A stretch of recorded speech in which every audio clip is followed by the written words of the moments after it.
गरीब परिवार की एक बेहद खूबसूरत लड़की जिसकी उम्र लगभग 18 साल के आसपास रही होगी। उसके माता और पिता उसके पास एक मोबाइल लेकर पहुंचते हैं और मोबाइल में एक फॉर्म था। फॉर्म में लगभग 20 बिंदु थे और 20 बिंदु उस लड़की को भरने के लिए कहा जाता है। माँ बाप भी खुश हैं और बेटी भी खुश है। लड़की को अपना नाम भरना था, पिता का नाम भरना था, जन्मतिथि भरनी थी और उसमें लिखना था कि उस लड़की के प्राइवेट पार्ट की लंबाई कितनी है। उसमें ये भरना था कि उसको पीरियड कब आते हैं और कब उसके पीरियड ख़त्म होते हैं। साथ ही उसमें ये भरना था कि उसने पिछले 15 दिनों में किसी के साथ शारीरिक संबंध तो नहीं बनाए हैं। इस तरह के लगभग 20 बिंदु थे और 20 बिंदु की जानकारी उस फॉर्म में, जो कि व्हाट्सएप पर एक मैसेज था, उसमें अपलोड करने थे। वो अपलोड कर दिया जाता है और जो जानकारी जहाँ भेजनी थी वो जानकारी वहाँ पर भेज दी जाती है। बस इंतजार था कि अब धन वर्षा होगी, बहुत सारा पैसा होगा, गरीबी दूर हो जाएगी, अब वो करोड़पति बन जाएंगे। इसी के इंतजार में थे। अब इंतजार तो होता है, लेकिन ऐसे ना जाने कितनी लड़कियों के साथ ऐसा ही हो रहा था। उनके फॉर्म भरवाए जा रहे थे, उनके प्राइवेट पार्ट को चेक किया जा रहा था, साथ ही उनको एक ऐसी जगह ले जाकर उनके साथ तंत्र मंत्र की क्रियाएं हो रही थी। लेकिन जब इस कहानी का भंडाफोड़ होता है, जब ये कहानी लोगों के सामने आती है, तो लोगों के क्रूर चेहरे सामने आते हैं, जिनको देखकर, जिनके बारे में सुनकर, महसूस कर कर बड़ी घिन सी पैदा हो जाती है। आदाब, नमस्कार, सत श्री अकाल। मैं उस्मान सैफी। आज की जो सच्ची घटना मैं आपको सुनाने जा रहा हूँ, ये सच्ची घटना है उत्तर प्रदेश के ज़िला संभल की। संभल का एक थाना लगता है धनारी और धनारी क्षेत्र का एक गांव लगता है बमनपुरी। बात कर रहा हूँ 21 मार्च 2025 की। एक व्यक्ति धनारी उसमें थाने में पहुँचता है। नाम उसका राजपाल होता है और राजपाल जाकर थाने में खड़ा हो जाता है। हाथ जोड़ते हुए एसएचओ के सामने जाकर कहता है कि साहब, मैं उल्टा पैदा हुआ था, मुझ में विलक्षण प्रतिभाएं हैं और जैसे क्या किसी के नस पे नस चढ़ जाए या किसी को तकलीफ हो और मैं उसकी पीठ पर लात रख दूं या फिर पैर रख दूं तो उसका दर्द ठीक हो जाएगा। तो एसएचओ ने कहा, ये बातें मुझे क्यों बता रहे हो, क्या बात है? कहता है कि साहब, बस इसी विलक्षण प्रतिभा की वजह से मेरी जान बच गई, मैं मर जाता और मुझे वो लोग मार देते। उसे बिठाया जाता है, पानी पिलाया जाता है, उससे कहा जाता है कि पूरी कहानी क्या है, पूरी बात क्या है, वो बताओ। वो बताता है कि 11 मार्च 2025 को उसके पास दो लड़के आते हैं। आके कहते हैं कि बुलंदशहर के नरोरा में एक हॉस्पिटल है, वहाँ पर उनकी माँ एडमिट है, बहुत ज़्यादा परेशानी से गुजर रही है, तकलीफ़ हो रही है, दर्द हो रहा है। यदि तुम अपनी जो पैर है उसकी पीठ पर रख दोगे तो वो दर्द से, तकलीफ़ से उबर जाएगी, ठीक हो जाएगी। तो जैसा उसने सुना, क्योंकि इससे पहले भी न जाने कितने लोगों की, कितनी महिलाओं की कमर पर, वो पीठ पर अपनी लात रख चुका था, मार चुका था। जब धीरे से उसे लात को मारते हैं तो सामने वाले का जो दर्द होता है वो ख़त्म हो जाता है, दूर हो जाता है। उसको भी ऐसा लगता है और जो लात लगवाते हैं उनको भी ऐसे लगता है। वो चला जाता है संभल। संभल जाने के बाद उससे कहा जाता है कि यहाँ से जो मरीज़ है वो एटा चला गया है। अब एटा से जो मरीज़ था वो बता दिया कि आगरा चला गया है। तो जहाँ जहाँ उसको वो दो लड़के लेके जा रहे थे, वहाँ वहाँ वो जा रहा था। आगरा के एक घर में उस लड़के को एक कमरे में कुछ ऐसा खिलाया जाता है जिसकी वजह से वो बेहोशी जैसी हालत में हो जाता है। उसके हाथ और पैर बांध दिए जाते हैं। उसके बाद फिर तंत्र मंत्र की क्रियाएं शुरू हो जाती हैं।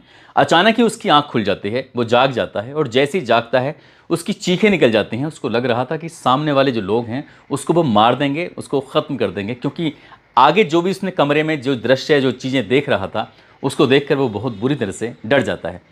जितनी ज़ोर से वो चीख सकता था, जितनी ज़ोर से वो चिल्ला सकता था, उतनी ज़ोर से चीखता है, चिल्लाता है और उसकी चीखों की आवाज़ उस कमरे से दूर जो आसपास के घर थे वहाँ तक पहुँच जाती हैं।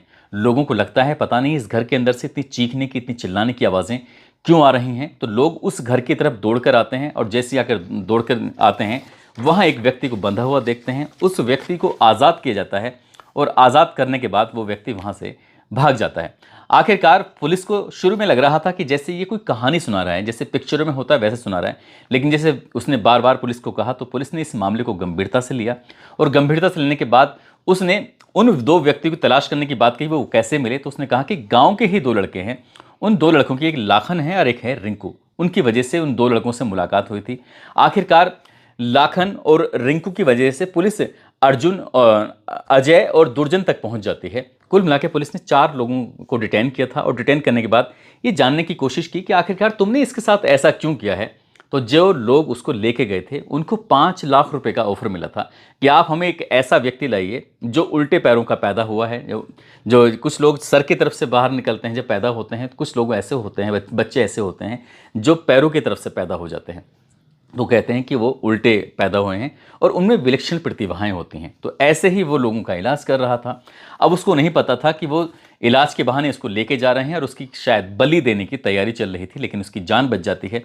पुलिस अब इस मामले की जांच पड़ताल करती है और जांच पड़ताल करने के बाद ये जानने की कोशिश कर रही थी कि आखिरकार पूरा माजरा क्या है। तो पुलिस ने जब ये पता करना शुरू किया तो संभल, बुलंदशहर, एटा, आगरा, फिरोजाबाद, इटावा ऐसी जगहों पर दबिश देना शुरू कर दिया। और दबिश देने के बाद पता चलता है कि पुलिस ने लगभग 14 लोगों को गिरफ्तार किया, हिरासत में लिया। और उन 14 लोगों की नाम कुछ इस तरह से हैं। संभल के रिंकू, संभल का ही अजय सिंह है, आगरा से राघवेंद्र, आगरा से रघुबीर है, आगरा का कप्तान सिंह है, आगरा का संजय चौहान है, आगरा से DN त्रिपाठी है, आगरा से जयप्रकाश भारद्वाज है, आगरा से पप्पू है, आगरा से लाल सिंह है, और बुलंदशहर से दुर्जन सिंह, एटा से संतोष सिंह, फिरोजाबाद से आकाश और सोनू उर्फ अन्ना जिला इटावा से।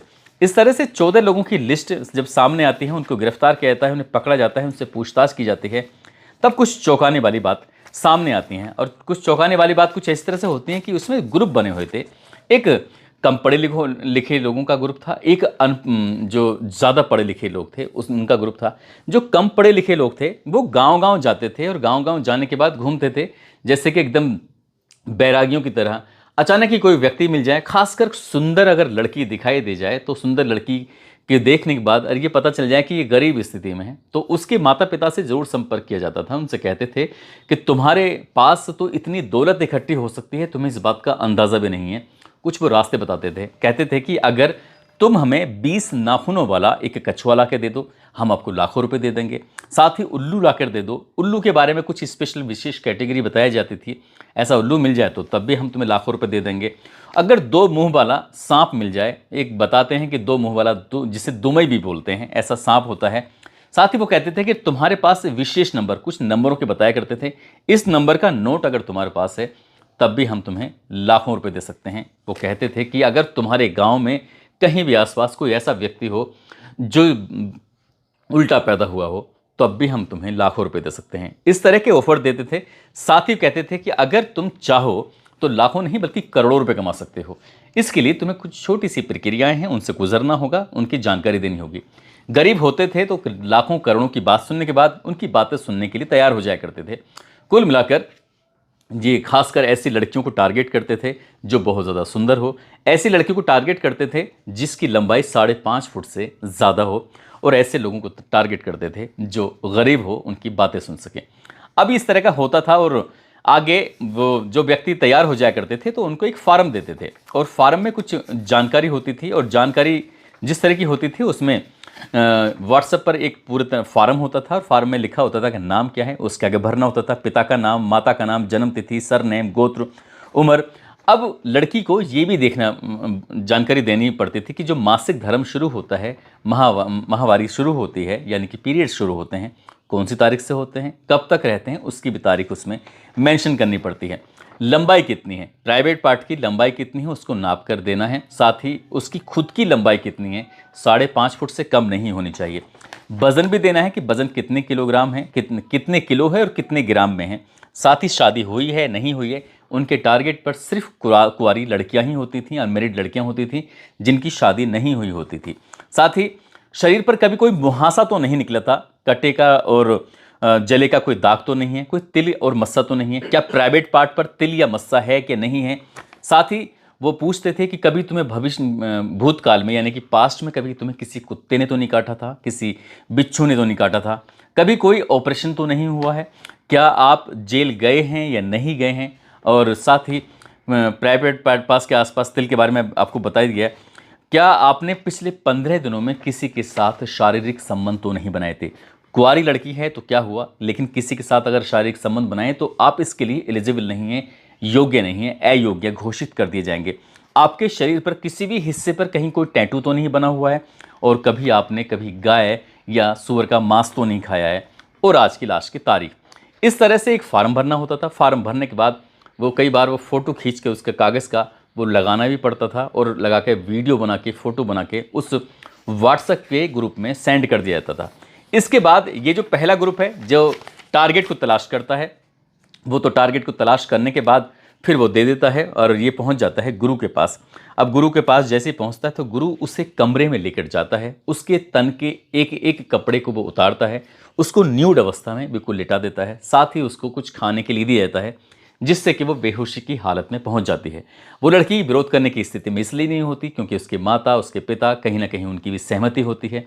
उस लड़की से फार्म भरवाया जाता है। उसको पहले ही से लग रहा था कि कोई विरोध कर भी नहीं सकते, क्योंकि वो पहले से जब यहाँ पर एक पूरा फार्म भर के वो आई है। अब उसकी यहाँ पर लिटा कर जो गुरु होता है उसका पूरा वीडियो अपने मोबाइल में उतारता है, उसकी फ़ोटो निकालता है, और कभी कभी ऐसा भी लगता है कि जैसे उस लड़की के साथ कुछ गलत काम भी हो जाता है, क्योंकि पुलिस ने जिन 14 लोगों को गिरफ्तार किया है उनके मोबाइलों में लगभग 350 लड़कियों की डिटेल मिल जाती है, फ़ोटो मिल जाते हैं। 350 लड़कियों को वहाँ पर बुलाया गया, अलग अलग जगहों पर। ये अलग अलग जगहों पर प्रक्रियाएँ होती हैं, चाहे वो इटावा हो, आगरा हो, या फिर बुलंदशहर का हिस्सा हो, या संभल का हिस्सा हो। पुलिस ने जब इस पर काम करना शुरू किया है तो ये भी पता चलता है कि उन लड़कियों की शायद ये अश्लील वीडियो बनाकर पॉर्न साइट जो होती हैं, जहाँ पर इसलिए गंदी फिल्में दिखाई जाती हैं, वहाँ पर शायद ये बेची भी जाती थी। हालांकि ये पुलिस की जांच का विषय है, लेकिन ये पता चलता है कि पिछले 7 या 8 साल से लगातार इसी तरह का काम चल रहा था, और न जाने कितनी लड़कियों को इन्होंने इस बीच में निशाना बनाया होगा, न जाने कितनी लड़कियों के साथ इन्होंने इस तरह की गंदी और घिनौनी हरकतें की होंगी। गरीब लोग थे और गरीब लोग कभी विरोध नहीं कर पाते। हालांकि पुलिस प्रशासन ने जब इस घटनाक्रम का खुलासा किया तो लोगों से अपील की कि अगर किसी बहन, किसी बेटी के साथ या किसी परिवार में किसके साथ ऐसा हुआ है तो वो सामने आए, ताकि हम इन आरोपियों के खिलाफ कड़ी से कड़ी कार्रवाई कर सकें। आपको हैरानी भी इस बात पर होगी, क्योंकि एक आगरा के संजय चौहान है जो कि पतंजलि के स्टोर चलाता है, राघवेंद्र है जो कि माइक्रोबायोलॉजी से जिसने बीएससी किया है, रघुवीर सिंह जो फिरोजाबाद का रहने वाला है वो स्टेशन मास्टर है। वो नारियल पर बैठकर कुछ इस तरह से घूमता है, ऐसा लगता है जैसे कि कोई जादूगरी हो रही हो, कोई तंत्र मंत्र हो रहा हो। पुलिस हर एक पहलू पर जांच पड़ताल कर रही है। जब ये अपना काम करते थे तो उन्होंने 3 कैटेगरी में बनाया हुआ था। एक नाम दिया होता कारीगर टीम का, एक नाम दिया होता मीडिया, और एक नाम दिया था आर्टिकल। यानी कि जो कारीगर है वो तंत्र मंत्र करेगा, मीडिया जो कि फंसा कर लोगों को, महिलाओं को, बच्चियों को लेके आएगा, जो कछुए या फिर सांप, इस तरह की जो चीज़ें हैं वो किसी भी चीज़ में वो हाथ आजमा सकते हैं। साथ ही आर्टिकल का नाम होता था लड़कियां, और वो हमेशा एक ही बात कही जाती थी, लड़की कुंवारी होनी चाहिए, सुंदर होनी चाहिए, 5.5 फुट से उसकी उम्र, लंबाई उसकी ज़्यादा होनी चाहिए। इस तरह की वो कुछ टारगेट फिक्स होते थे। और जब पुलिस ने इस घटनाक्रम का खुलासा किया तो इस गिरोह का नाम था धनवर्षा गिरोह। ये लोगों को के पास जाते थे, उन्हें प्रलोभन देते थे कि जब ये काम हो जाएगा, अगर एक भी जानकारी आपने गलत भरी, एक भी जानकारी के बारे में कुछ ऐसा गलत बताया, जैसे किसी लड़की ने किसी के साथ शारीरिक संबंध बना लिए और वहाँ उसने मेंशन नहीं किया, तो बाद में वो कोई ना कोई बहाना करके ये टाल दिया करते थे कि तुम्हारी बेटी ने किसी के साथ संबंध बनाए होंगे, इसलिए प्रक्रिया पूरी नहीं हो पाई, इसलिए हम आपको पैसे नहीं दे पा रहे हैं। पुलिस अभी फ़िलहाल जब चार्जशीट लगाएगी तो बहुत सारी चीज़ें निकल के सामने आएंगी, अदालत पहुंचेंगी, और जो लोग गिरफ्तार हुए हैं उनका पर्दाफाश होगा। लेकिन उन्होंने जिस तरह से गरीबी का मजाक बनाते हुए उन लड़कियों के, उनके माता पिता के साथ छल किया है, वो वाकई अपने आप में सोचने वाला है, जिसको सोचकर भी घिन आती है कि ऐसी बच्चियों के साथ जो गरीब हैं, जो विरोध भी नहीं कर पाए, और पता नहीं न जाने किस किस साथ क्या क्या हुआ होगा। हालांकि पुलिस हर पहलू पर विचार कर रही है, जांच कर रही है। दोस्तों, इस पूरे घटनाक्रम को सुनाने का उद्देश्य किसी को परेशान करना नहीं है, किसी का दिल दुखाना नहीं है, बल्कि आपको जागरूक करना है, आपको सचेत करना है। और जिस तरह से बमनपुरी के राजपाल ने हिम्मत जुटाई और जाकर पुलिस में एफआईआर दर्ज कराई थी, शिकायत दर्ज कराई थी, और पुलिस ने इस मामले को गंभीरता से लिया होता, काश किसी लड़की के माँ बाप ने ये हिम्मत जुटाई होती तो न जाने कितनी लड़कियों के साथ जो ये सब हुआ होगा वो कभी नहीं होता। आप सब लोग अपना ख्याल रखें,